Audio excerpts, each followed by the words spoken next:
ബീഹാർ രാഷ്ട്രീയ നാടകം പുതിയ വഴിത്തിരിവിലേക്ക് എത്തുകയാണ്. സംസ്ഥാനം ഇപ്പോൾ ഭരിക്കുന്ന NDA സഖ്യം അവിശ്വാസ പ്രമേയം കൊണ്ടുവന്ന നിയമസഭാ സ്പീക്കർ അവധ് ബിഹാരി ചൗധരി ഫെബ്രുവരി 12-ന് ബജറ്റ് സമ്മേളനം ആരംഭിക്കുന്നതിന് മുമ്പ് തന്റെ സ്ഥാനം രാജിവെക്കില്ലെന്ന് പ്രഖ്യാപിച്ചു കഴിഞ്ഞിരിക്കുകയാണ്.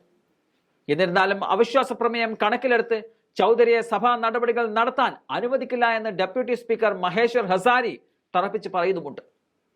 ഞാൻ രാജിവെക്കാൻ പോകുന്നില്ല, ഫെബ്രുവരി 12-ന് ഞാൻ സഭയിൽ ഉണ്ടായിരിക്കുകയും ചട്ടപ്രകാരം സഭാ നടപടികൾ നടത്തുകയും ചെയ്യുമെന്നതാണ് ചൗധരി പറഞ്ഞത്. അതിനെ എതിർക്കുന്ന ഡെപ്യൂട്ടി സ്പീക്കർ പറയുന്നത് സ്പീക്കർക്ക് ചട്ടങ്ങൾ പാലിക്കേണ്ടതുണ്ട്, അദ്ദേഹത്തെ നീക്കം ചെയ്യുന്നതുവരെ നടപടികൾ ഡെപ്യൂട്ടി സ്പീക്കറുടെ അധ്യക്ഷതയിൽ നടക്കുമെന്നതാണ്. ബീഹാറിൽ സ്പീക്കറെ ഭരണപക്ഷം തെരഞ്ഞെടുത്തിരിക്കുന്നത് എക്കാലവും ഒരു പാരമ്പര്യമാണ്. ഭൂരിപക്ഷം MLA-മാരും സ്പീക്കർക്കെതിരെ അവിശ്വാസ പ്രമേയം കൊണ്ടുവന്നതിന് ശേഷം അദ്ദേഹം സ്വമേധയാ രാജിവെക്കേണ്ടതായിരുന്നു എന്നതാണ് JDU-വിൽ നിന്നുള്ള ഡെപ്യൂട്ടി സ്പീക്കർ പറയുന്നത്. എന്നാൽ ഇതേ അവസ്ഥ തന്നെയായിരുന്നു മുൻപ്. 2022-ൽ മുഖ്യമന്ത്രി നിതീഷ് കുമാർ NDA വിട്ട് മഹാഗഠബന്ധൻ സഖ്യവുമായി പുതിയ സർക്കാർ രൂപീകരിച്ചപ്പോൾ അന്ന് സ്പീക്കറായിരുന്ന BJP നേതാവായ വിജയ് കുമാർ സിൻഹ രാജിവെക്കാൻ തയ്യാറായിരുന്നില്ല.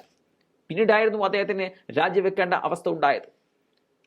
ഫെബ്രുവരി 12-നാണ് നിതീഷ് കുമാർ വിശ്വാസ വോട്ടെടുപ്പ് നടത്തി ഭൂരിപക്ഷം തെളിയിക്കേണ്ടത്. ആ ദിവസം സ്പീക്കർ കസേരയിൽ ഇപ്പോൾ പ്രതിപക്ഷ നിരയിലുള്ള RJD-യുടെ ചൗധരി ഇരിക്കുമ്പോൾ അതിലെന്തെങ്കിലും അപകടം ഒളിഞ്ഞിരിക്കുന്നുണ്ടോ എന്നുള്ള ഭയം നിതീഷിനും കൂട്ടർക്കുമുണ്ട്. മാത്രമല്ല 6-7 MLA-മാർ നിതീഷിനെ കൈവിട്ടാൽ ചതിയിലൂടെ ഉണ്ടാക്കിയ ഈ സർക്കാർ താഴെ വീഴും. അതിൽ നിതീഷും കൂട്ടനും ഭയക്കുന്ന പ്രധാന വിഷയം സ്പീക്കറുടെ ഒരു സാന്നിധ്യം തന്നെയാണ്. അവിശ്വാസ പ്രമേയത്തിന് നോട്ടീസ് ലഭിച്ച് 14 ദിവസത്തിനകം ചട്ടമനുസരിച്ച് സ്പീക്കർ തീരുമാനമെടുക്കണം എന്നതാണ് നിയമം.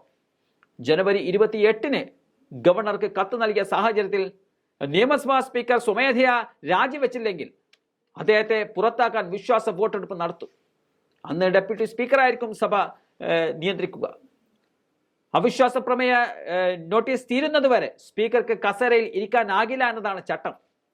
സമ്മേളനത്തിനിടെ സ്പീക്കറെ നീക്കം ചെയ്യുവാനുള്ള നിർദ്ദേശം ഒഴിവാക്കുന്നതിനായി ചില BJP JDU MLA-മാരെ ചാക്കിടുവാനുള്ള ശ്രമം തേജസ്വി യാദവ് നടത്തുകയും ചെയ്യുന്നുണ്ട് എന്നതാണ് പുറത്തേക്ക് വരുന്ന റിപ്പോർട്ടുകൾ.